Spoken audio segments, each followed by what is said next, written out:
नमस्कार शेतकरी बंधू आणि भगिनींनो, पायलट ॲग्रोच्या युट्यूब चॅनलमध्ये आपल्या सर्वांचं स्वागत आहे. तर आज आपण आले पिकामध्ये येणाऱ्या रोगांबद्दल माहिती घेणार आहोत. तर याच्यामध्ये सगळ्यात महत्त्वाचा आणि तिसरा जो रोग आहे तो म्हणजे कंदकुज. तर ही जी काही कंदकुज आहे ही आपल्या आले पिकामध्ये उच्च तापमान आणि उच्च जमिनीमध्ये असणारा ओलावा यामुळे त्या ठिकाणी येत असते.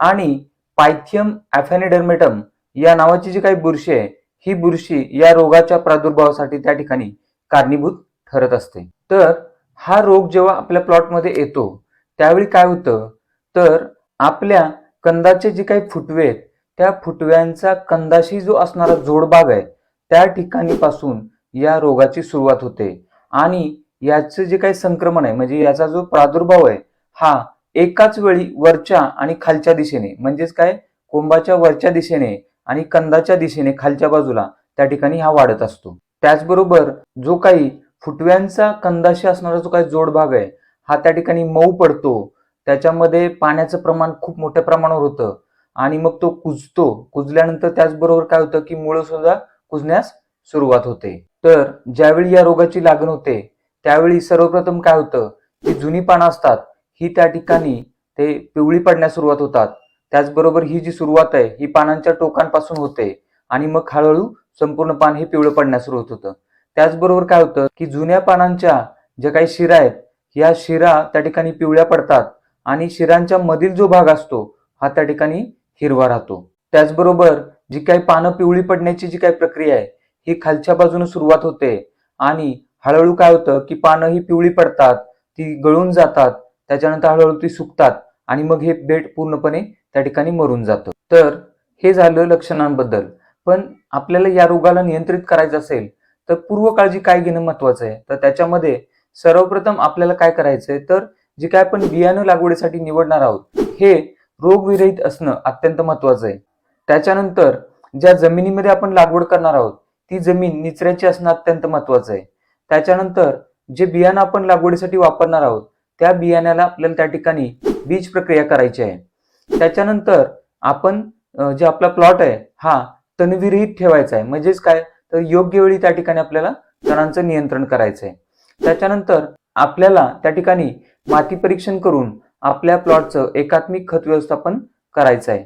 त्याचबरोबर पाणी परीक्षण करून आपल्याला जे काय आपण खतं टाकणार आहोत किंवा ड्रिपने सोडणार आहोत तर ही जी काही खतं आहेत ही व्यवस्थित लागू होण्यासाठी त्या ठिकाणी आपल्याला जमिनीला मदत करायची आहे. त्याच्यानंतर ज्या ठिकाणी खूप मोठ्या प्रमाणावर या रोगाचा प्रादुर्भाव झालेला आहे तर ही जी काही बेटं आहेत ही त्या ठिकाणी आपल्याला काढून नष्ट करायची आहेत. त्याच्यानंतर आपल्याला त्या ठिकाणी झेंडू सारख्या पिकाची आंतरपीक म्हणून लागवड करायची आहे. त्याचबरोबर ज्या जमिनीत आपण लागवड करणार आहोत त्या जमिनीमध्ये आपण आलं लावण्याआधी त्या जमिनीमध्ये धान्य पिकांसारखी पिकं घेऊन ही जमिनीची आपण फेरपालट त्या ठिकाणी करायची आहे. तर अशा पद्धतीने आपल्याला पूर्वकाळजी घ्यायची आहे. तर हे झालं पूर्वकाळजीबद्दल. पण ज्यावेळी आपण या रोगाचं नियंत्रण जैविक पद्धतीने करणार आहोत तर त्यावेळी आपल्याला काय करायचंय, तर ट्रायकोडर्मा हार्जिनियम या नावाची जी काही बुरशी आहे ही त्या ठिकाणी आपल्याला 5 ग्रॅम किंवा 5 मिली प्रति लिटर पाणी या प्रमाणात घेऊन आळवणी किंवा ड्रीपद्वारे म्हणजेच काय ठिबक सिंचनाद्वारे आपल्याला त्या ठिकाणी प्लॉटला सोडायचा आहे. त्याचबरोबर आपल्याला आपल्या खतांच्या डोसेसमध्ये नीम केकचा जो काही वापर आहे हा त्या ठिकाणी जास्त प्रमाणात ठेवायचा आहे. तर अशा पद्धतीने आपण या रोगाचं नियंत्रण जैविक पद्धतीनं करू शकतो. त्याचबरोबर ज्यावेळी या रोगाचं नियंत्रण आपण रासायनिक पद्धतीने करणार आहोत त्यावेळी आपल्याला काय करायचंय, तर मेटॅलेक्झिल 4% प्लस मॅनकोझेब 64% WP या बुरशीनाशकाची आपल्याला त्या ठिकाणी 2.5 ग्रॅम प्रति लिटर पाणी याप्रमाणे घेऊन आळवणी किंवा ठिबक सिंचनाद्वारे त्या ठिकाणी सोडायचं आहे. त्याच्यानंतर आपण potassium salt of active phosphorus 98% powder स्वरूपात जे काही मिळतं तर या बुरशीनाशकाची आपल्याला त्या ठिकाणी 2 ग्रॅम प्रति लिटर पाणी याप्रमाणे घेऊन आपल्याला आळवणी किंवा ठिबक सिंचनाद्वारे त्या ठिकाणी प्लॉटला सोडायचंय. तर अशा पद्धतीने आपण रासायनिक पद्धतीने या रोगाचं नियंत्रण हे करू शकतो. तर असं तुम्ही एकात्मिक नियोजन करून या रोगाच्या नियंत्रणासाठी तुम्ही प्रयत्न केले तर तुम्हाला त्या ठिकाणी 100% यश मिळेल आणि हा रोग तुम्ही नियंत्रित करू शकाल. तर याचप्रमाणे इथून पुढे देखील आपण आले पिकामध्ये येणाऱ्या इतर काही रोगांबद्दल माहिती घेणार आहोत. तर ही माहिती पाहण्यासाठी पायलट ॲग्रोच्या यूट्यूब चॅनलला लाईक करा, शेअर करा, सबस्क्राईब करा आणि हो, बेल आयकॉनचं बटन दाबायला विसरू नका. धन्यवाद.